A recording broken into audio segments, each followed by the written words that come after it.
of our very own. Frankie, can I bring you up here to start the show? Yeah.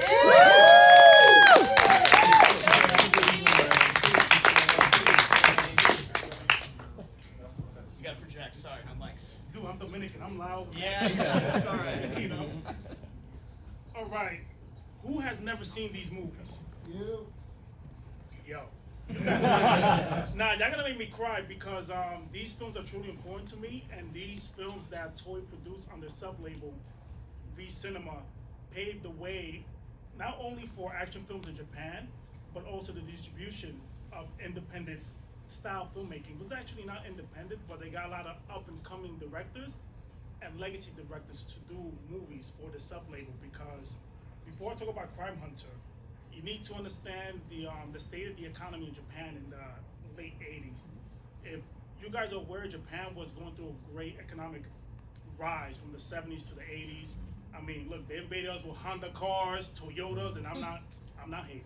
They hooked us up with Sony Trinitons, VCRs, and all that. But eventually, the bubble popped, and that also affected the theatrical releases. They were not making their return, and the industry started looking for other different avenues to make money.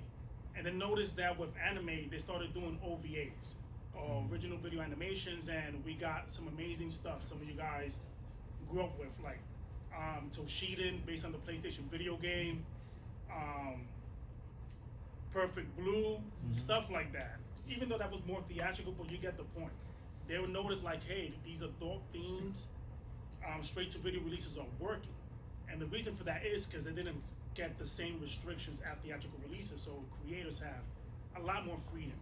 So they adapted that with live action films. And once they started doing that, they did something that this festival actually encompasses of what we like. Straight to the point, action, vibes, and music. And a lot of these, majority of these films, the output from Toei was 60 minutes to 70 minutes, here and there averagely. But what's amazing is a lot of directors that are legendary directors now paved the way doing stuff for Toei's V Cinema line. Like Takashi Miike, you guys might have heard of that name that did Audition. Hideo Nakata, Ring series, and of course, Kiyoshi Kurosawa. If you don't know who that man is, I want to tell you, check out Cure and Pulse. But what's great is also legacy directors. People thought they lost their touch. Nah, man, they were like, wait, we're back to the 70s again?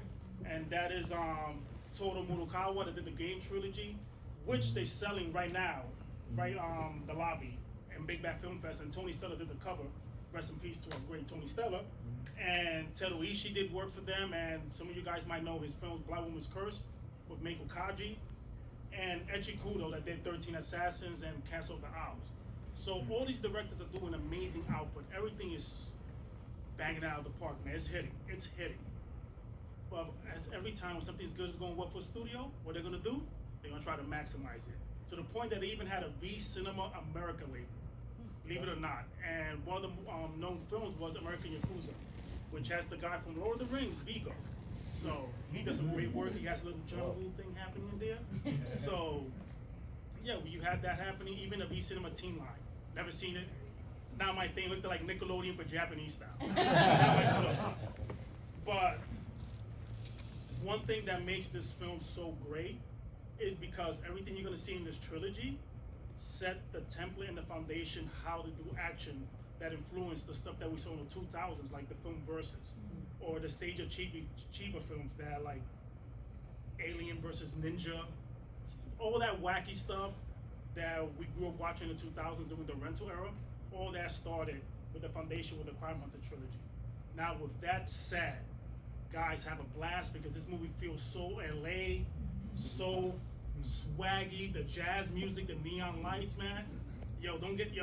Just don't light up a cigarette because it makes you want to do it. Guys, this means a lot to me because these films were meant to be seen on home video, but it was made for this because all these V Cinema films were shot on 16mm and it shows. And it's beautiful. Thank you.